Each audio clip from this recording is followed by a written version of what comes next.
If you are months postpartum, months or even years, and you still feel like you look pregnant, let's fix that. Okay, bear with me because it kind of depends on like where you're at postpartum. But if you are really early on postpartum, like just had your baby, like maybe like a month or two, maybe 2 months ago, but like less than that, it takes time for your uterus to shrink back down. And so you still look pregnant. You carried this baby for 9-10 months. 40 weeks is 10 months. That's a long time for your body to stretch out, and it needs time to shrink back down. So that's part of it. That's just natural. Now I'm talking about if you are post, like you are like starting to feel like yourself again, or maybe you're even not, but you're like past 3, 4, 5 months postpartum, maybe years postpartum, 6 months postpartum, wherever you're at, like you're past the like bleeding stage. You're kind of like not wearing the pads anymore. And you're like, what the heck? I still look postpartum, or I still look pregnant.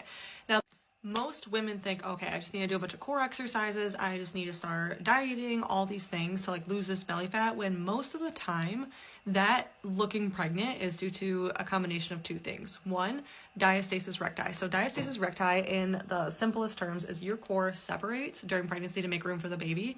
And that separation is called diastasis recti. Everybody has one. Everybody's core has to separate. Now, how your core heals postpartum and what it looks like and when it goes back together is dependent on work you did during pregnancy, your postpartum phase, even before you got pregnant, like all the work you did leading up to it, how strong your core is, that all matters. And so if you didn't do anything, or even if you did, some women separate more than others and you're still sitting there thinking, hey, I look pregnant. That's step one, is to do an assessment and see, do you even have diastasis recti? And then step two, after that core separation is healed, that's when you want to look at your calorie deficit. Okay, how much am I actually eating? Am I actually in a deficit? Am I burning more than I'm eating? But that's like down the road.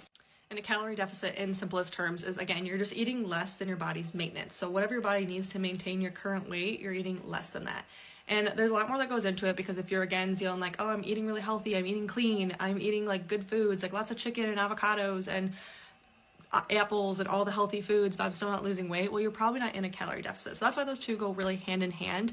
And an exercise you can do just starting today to help with your calorie deficit is, one of my favorite ones is doing dead bugs. So dead bugs, you're just gonna lay on your back. I post about them all the time. If you don't know what I'm talking about, just reply to my story and I'll tag you in one of the posts. But it's one of my favorite ones. You're laying on your back and you're literally like a dead bug.